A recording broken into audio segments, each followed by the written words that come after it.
This episode of It's the End of the World as We Know It and I Feel Fine was made possible by contributions from slaves like you. Thank you very much.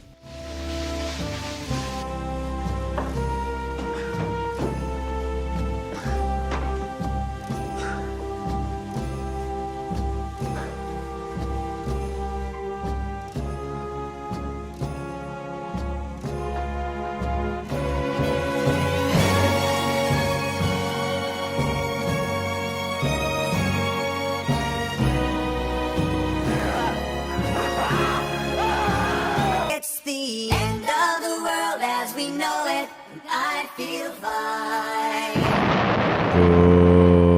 Good morning, slaves, and welcome to another edition of It's the End of the World as We Know It and I Feel Fine, the show with the power of 50 fucking Jedis.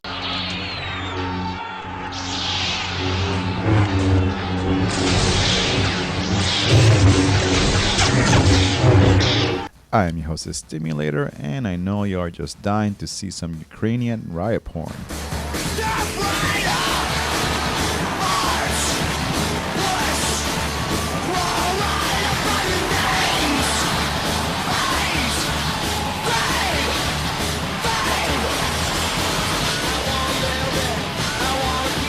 Yep, people in Kiev have been fiercely battling the pigs in some of the most intense street fighting we've seen in a while. But many of the people in these videos are proto-nationalist wannabe fascists who would hate for the former Soviet colony to join the ranks of the collapsing white supremacist European Union. We're not against the signing of an association agreement with the EU, which is something economic, but we are categorically against Ukraine joining the European Union. The bureaucratic monster of Brussels is imposing on the people rules that are anti-Christian and anti-nationalist. This situation has me more conflicted than the shootout scene in Breaking Bad. You know, when DA fuckers were battling it out with Nazi bonehead crank dealers? Who do you fucking root for? To get a better understanding of the complex situation in the Ukraine, go to thefinalstrawradio.noblogs.org for an insightful interview with Dennis, a Ukrainian anarchist who breaks it all down for you. While burning pig flesh in Kiev was generating enough CO2 to heat up 100 motherfucking taco trucks, Rockefeller-funded douche canoe and 350.org top pimp, Bill McKibben, during one of his many symbolic anti-pipeline protests, was still wondering whether or not the man your mama calls Obama is playing hanky-panky with Exxon MVP. Now we're going to find out whether John Kerry and Barack Obama are similarly captives of the oil industry, or whether they're willing to really stand up when it counts for the commitments they've made about climate change. Well, I can answer that for you, Bill. Yo, Tape Ninja, you know what to fucking do.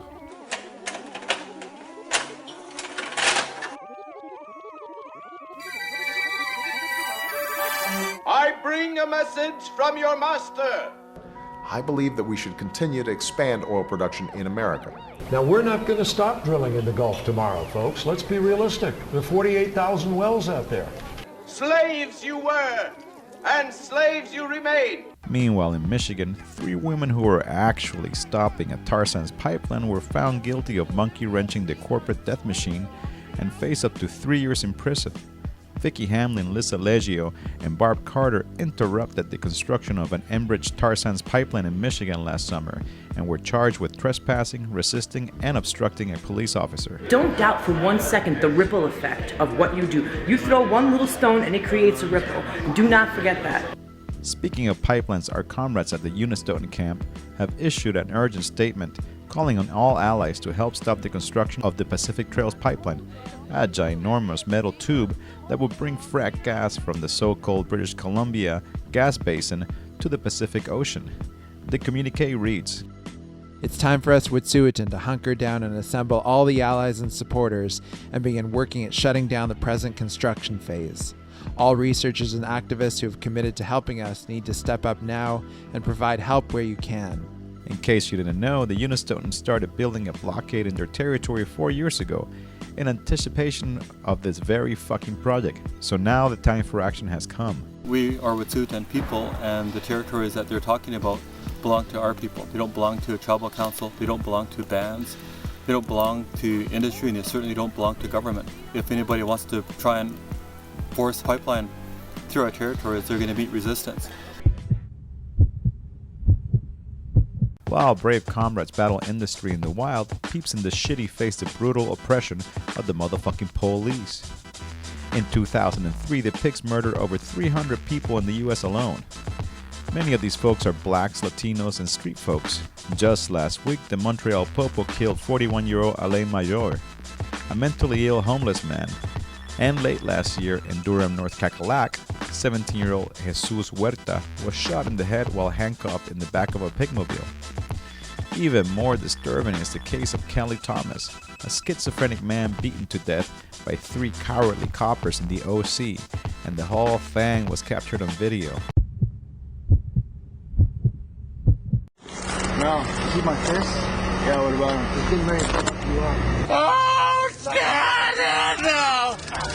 When all 3 fucking cops were found not guilty, hundreds took to the streets to express their fury at the injustice. Peeps blocked intersections, chanted slogans, and kicked out the flatulent capitalist media. And finally, some good fucking news. 24-year-old anarchist Jerry Koch is out of jail after successfully resisting a grand jury. Jerry spent 8 fucking months in the clink for courageously refusing to cooperate in the investigation of the Times Square Army recruiting bombing of 2008. Here's Jerry last year before being sent to jail. Has this all been worth it? Yes. Easily, yes. Act like you ain't know the NSA, you CIA been already tapping your phone and tagging emails, homie, wait. Bruce Lee when I'm moving on that stage behind that bass, screaming and the occupation of Palestine, homie, wait. I'm just winding up and getting started over here. The locals in every city see the changes every year. Watching Starbucks move in, streets getting repaid. The land of the home of the Timothy McVeigh's. Terrorists being made in little suburban cities. How they get this way? In Boston, the crock pot. Newtown, babies got shot. Some pootie in Colorado walked into movies like pop. And now they talking gun laws, but shitting over healthcare. And mental health is probably more to blame when it come to terror. And everywhere you look on television in America is violence all inflicted by a Navy aircraft carrier. Bang, bang. So what you expect from all its citizens? The beneficiaries of a missile killing children in countries that ain't our own. All while taking a loan. If I was China, I'd step in like, homie, pay what you owe. For many people, the Occupy movement provided their first exposure to consensus decision-making, and General Assemblies became the main organizing mechanism for many of the park occupations in 2011. But assemblies are not just only for large-scale protest encampments, but also to organize in a more micro level, like in neighborhoods. As capitalism collapses all around us, people are going to need to adopt strong cultures of mutual aid so we can hook each other up and stop depending on the motherfucking state to do shit for us. But also assemblies are useful in organizing revolts, like the successful general strike in Barcelona in March of 2012. To learn more about neighborhood assemblies, I bring you Peter Gelderloos, author of Anarchy Works, and a longtime resident of Barcelona. Hey Peter, how the fuck are you? Doing all right. So, what the fuck are assemblies? Assemblies are, especially when we're talking about social movements, when people get together to meet each other, to pool their resources, to share information, sometimes to make decisions or to coordinate their activities. Assemblies for a long time and in many different continents have been an integral part of social uprisings, rebellions, and diverse kind of struggles, as long as these struggles are not controlled by some kind of hierarchical organization, by a party, by some leadership figure. And are assemblies intrinsically anarchist? I don't think that assemblies are intrinsically anarchist because they can have lots of different forms and lots of different purposes, but assemblies will inevitably give rise to or play host to a tension between authoritarianism and centralization within a group and decentralization, freedom, or more anti-authoritarian, anarchic forms of organization. A lot of times we hear that that assemblies are really the essence of direct democracy, making decisions through assemblies. And in a sense that's true, but it would be just as true to say that assemblies are inherently anarchist. In my mind, there's a very strong contradiction between these two paths, or rather these two paths are divergent. Direct democracy believes in giving everyone the theoretical right to participate in decision making, but not practical access to decision making, because one thing that direct democracy has in common with all other forms of government is this insistence on unity and on centralization, that there can only be one assembly and that the decisions of this assembly are binding on all the participants, and that these decisions have a greater legitimacy because everyone theoretically was participating. So really the participatory aspect of direct democracy functions more to give legitimacy to its decisions so that those decisions can then be applied and imposed on everyone than it does to make sure that people are actually involved in the self-organization of their own lives. Why do you like assemblies as a way to organize social struggles? There's sort of a what they call a culture of assemblies here, that it's common. It's been a common part of social struggles throughout Catalonia to hold assemblies, whether it's in the workplace, in the neighborhood, or what have you. So it's not a tradition which we can easily identify the starting point of. But at least in this recent cycle of assemblies, the first neighborhood assemblies started in Barcelona in preparation for the general strike of September 2010, which was a general strike that was called for a variety of motives against the new austerity measures that were being passed in the Spanish state, and also as a part of and really coming out of social movements against capitalism, against the state that have a fair amount of strength in Barcelona. In organizing, especially the general strike of March 29th, 2012, the neighborhood assemblies played a really important role. And that's in large part due to the position of the labor unions. In Spain, a general strike for people to be able to participate in a strike and go off work, it needs to be declared by a labor union. But of course the labor unions in general are participating more with the bosses, more with the companies, or working on a level more with them than with the workers. Labor unions were really important in the selling out of popular struggles in the Spanish state, from the transition to dictatorship, from dictatorship to democracy. In my mind, the major unions wanted to call a strike that was born to fail.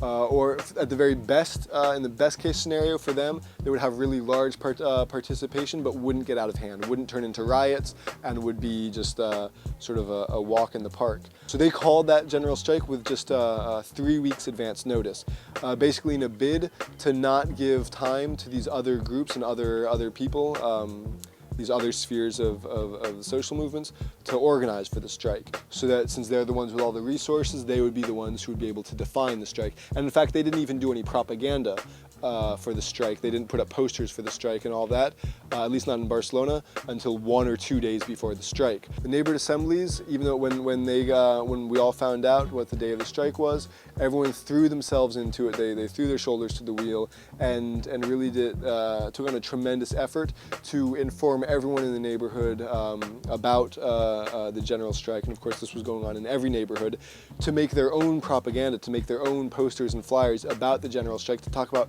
what a general strike really is. And so all of these very visible signs were created and disseminated throughout the city that the strike was happening, and that it was going to be big, and it was going to be rowdy. And this really served to create the psychological and the emotional atmosphere in which people could believe in that possibility, and those who were attracted by that possibility would come out in the streets and they would make it a reality. So in the streets that day, you didn't see a lot of the sort of social democrats and pacifists, largely sort of middle class people who had come out a lot in the 15th of May movement, but wanted a very tame reformist movement. Or if you did see them, it was in the protests of the two major unions. But you saw a lot of the people who hadn't come out in the 15th of May movement. So a lot of more marginalized people, a lot of youth from the neighborhoods, And those are the people who made the riot happen, who made it possible. But not them alone, because also there were tens of thousands of people around those who were directly participating in the riots, giving them support, not backing down, not running away, and therefore making it impossible for the police to encircle them. And a lot of them even were applauding, were cheering when these people were throwing rocks at the police or defending themselves from police projectiles or setting things on fire. The neighborhood assemblies in all these different neighborhoods throughout Barcelona also organized pickets, so that first thing in the morning you would get a group of maybe 50, maybe 100 people in the neighborhood to go walk around the streets and close down all the businesses that were scabbing on the strike, that were opening even though a general strike had been declared. And the pickets were also shutting down the major roads. There were burning tire barricades set up on all the major arterial roads coming into Barcelona in the morning, so that traffic was shut down. And this the fact that starting from early in the morning there were columns of smoke going up around the city, and there were fires in the neighborhoods, and the fact that there were large groups of people going around making a lot of noise and blockading streets and shutting down businesses that were trying to open made the strike a reality. And so then in the afternoon you had hundreds of thousands of people go out into the streets. At midday you had a very, very rowdy anarchist protest that walked down this bougie luxury street and smashed a whole lot of banks and luxury stores and set a whole bunch of fires. But then you just had the police totally lose control in the afternoon, when all of these other people, this kind of so-called apolitical people, came out into the streets and identified with this struggle, not with a very media-friendly, peaceful protest of citizens, but in an actual fight against the different forces that are making people's lives hell. Thanks, Peter. And that about does it for this edition of It's the End of the World as We Know It and I Feel Fine. If you'd like to listen to my entire conversation with Peter Gelderloos, just visit my fucking website, stimulator.tv. As always, I owe an extra spicy splash of appreciation to all the peeps who keep converting their sweat into tacos to keep fueling this here show. Jason, Steven, James, Stanislav, Katie, Daniel, Adrian, Todd, Gavi, Miguel, Fernando, Thomas, Preston Productions, Max, Tom, Alexander, New Generation Sports Design, Chris, Gregory, Christine, Kyle, Alisa, Francois, Peter, Valentin, Jahi, Jennifer, Liam, John, Aaron, Robin, Garrick, Benjamin, Micah, Stephen, Serena, Edward, Robert, Mark, Anthony, Rafael, Andrew, James, Pavel, Christopher, Reginald, Samantha, Carl, Eldon, Joel, Dennis, and Kirk. Nopalitos. I would also like to welcome the newest members of the Taco Conspiracy: Alexander, Alyssa, Katie, Steven, Samantha, and Jason, Tres Leches. To comment on this show or to send me stories about your community assembly, just visit my fucking website, stimulator.tv. Au revoir, motherfucker. It's like the homie tried to borrow a couple bucks to get lunch, then says fuck that, takes the money, goes and buys him a gun, then robs a bunch of motherfuckers but don't give nothing up. Instead he pays out all his homies, turns around and hits you up for more money. Throw money to some Syrian rebels and fuck Bashar, but sure it's hard when America starts to meddle. Meanwhile in every hood we just mimicking that imperialist attack. That's why kids call it Chirac.